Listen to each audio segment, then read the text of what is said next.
Scale's lying, I'm actually 165.1, but it doesn't necessarily matter. So, you were probably expecting this video to be like every other fad Instagram diet, kind of like carnivore or keto, but I had to throw a curveball. Now, unlike those Instagram gurus who walk around the grocery store without a shirt on, pointing at things on the shelf, saying, oh, that's poison, whatever, or even the vegans that shame meat eaters, this diet is all health and no hype. It's like mile 16 of a marathon. You are lonely and frustrated, but the end is almost near. Now, before I dive deep into the non-existent hype around this diet, let me break it down for you.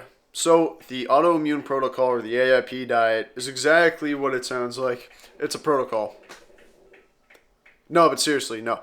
It's a diet intended for those with autoimmune conditions, such as type 1 diabetes, Hashimoto's disease, or Graves' disease, just to name a few examples, intended to kind of like suppress their symptoms, because more often than not, food can make you feel bad, or you could have some level of intolerance to food. Now, this diet is an elimination diet, which means you eliminate a lot of different foods from what you normally eat. Mind-blowing. The way it works is you kind of want to hop on low inflammatory foods that would in turn heal your gut, stop leaky gut, while eliminating foods that you could be insensitive to. Now, I was inspired to hop on this diet because I was recently diagnosed with Hashimoto's 5 weeks ago, which is a thyroid disease, and I felt like crap. I've always had issues with dairy, like I'd break out with acne on my back and people would call me fake natty, which was pretty funny because I didn't have the gains to show it. You know, I looked like one of those people that just didn't react well to gear without looking like I took gear, which was funny. But anyways, dairy was always something I was insensitive to, and so I was like, well, you know what if I stop eating dairy? And then I did more research on diets that could kind of like reduce symptoms or like not heal, but like make me feel better with my disease. And the AIP diet was what showed up. And you won't find this on Instagram or you won't find this on TikTok because there's no really big hype around it. And you won't have these polarizing, unqualified individuals saying, oh, you gotta eat this, you gotta eat that. Then, beefing with the dietitians or whatever about, carnivore and how there's like not a lot of fiber and all this different stuff. So I was like, all right, I'll try the AIP diet, see how I feel. And within like 4 days, oh my God, it was just amazing. Autoimmune conditions are on the rise and they're only going to get more and more common. As of May 2024, it is estimated that 50 million Americans are diagnosed with an autoimmune condition, which comes out to roughly 8%.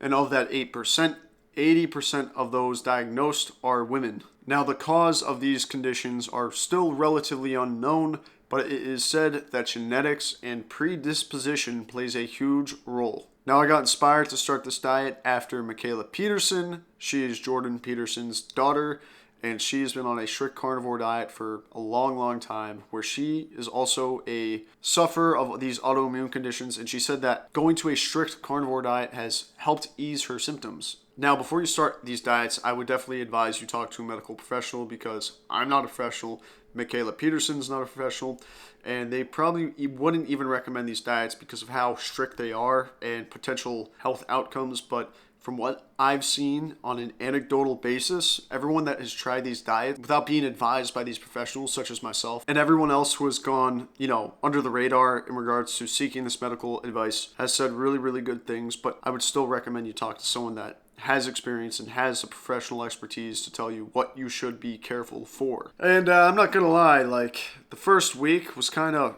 alright. I mean, I was eating a lot of meat, a lot of fruit, a lot of veggies, and then I kind of fell down this rabbit hole where it was like, oh, you shouldn't eat bananas because they're too high glucose. And it's like, well, there's only so many fruits that I can eat because I can't eat nightshades.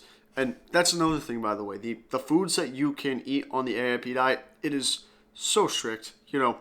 Pretty much no nightshade fruits and vegetables, no dairy, no grains and no gluten, no eggs, no nuts, no seeds, no processed foods, no sugar, no natural sweeteners. But the only things that I've had on my diet that weren't a part of this elimination phase was half a cup of coffee a day, 2 Brazil nuts because I need my selenium for my thyroid, and sometimes every now and then a probiotic or a prebiotic that is sweetened with stevia or monk fruit extract, which those sweeteners, even though they are healthy relatively, they don't cause a blood glucose spike. They're just not recommended on the diet because it could cause some gut disruption. But of course, the only time I'd have that is if I was having like a prebiotic and a probiotic. So I don't want to say it cancels out, but I'm just counting on it. So. Alright, bro, so here we go. I got my protein right here. I got some fruit, some pear, some blueberries, avocado, Japanese white sweet potato. Oddly enough, you're not allowed to eat potatoes on this diet or any nightshade fruit or vegetables. But look at this. Look at my hand compared to all that. That's a big meal right there. Thing is that I don't even count my calories or my macros, and I'm losing weight. So it's working quite well. And as you saw before, that was my first meal. But I want to get back to after the first week. I'd say around week 2 and 3. Oh, I was having the worst cravings. Like usually, like telling and giving people nutritional advice and advice on nutrition and how to clean up their diet, whatever. I'm like, oh well, just ignore the cravings. And bro, I was walking around Costco and I was like, I want ice cream, I want pizza, and then eventually snapped out of it because I came to a realization, the more you eat that food, the more you'll get hooked on it. And I guess I was going through I want to say withdrawal or nothing that extreme, but I was definitely going through a phase of cravings, even though I wouldn't regularly eat that food. But I ignored the cravings and I prevailed and stuck through with my diet, and it's been life-changing. So I can tell you right now, I'm already on week 5 and I already know my flare-ups are gluten and dairy. Dairy's a huge one, so I'm glad I cut out dairy. My acne's gone away on my back, my face for the most part. I've kind of reduced some bloating in my face quite a bit, and my mind, I'm more mentally sharp in the sense of, cutting out grains and gluten. The brain fog is gone. It's amazing. Not to mention, I cold turkey coffee from 8 to 9 cups a day, falling asleep at my desk at 2 in the afternoon to half a cup, and, being awake the whole day. So it is purely amazing. Here's the last meal of the day. A couple burgers, avocado, some chicken, berries, Siete tortilla. It's green freeze cassava. Sweet potato chips. Only ingredients are sweet potatoes and avocado oil. So, good. But yeah, I failed to include my post-workout smoothie. It's only about 25 grams of protein, 200 calories. Nothing too much, but that's pretty much what I would eat in a day on the AIP diet, especially in the first elimination phase where it's the most strict.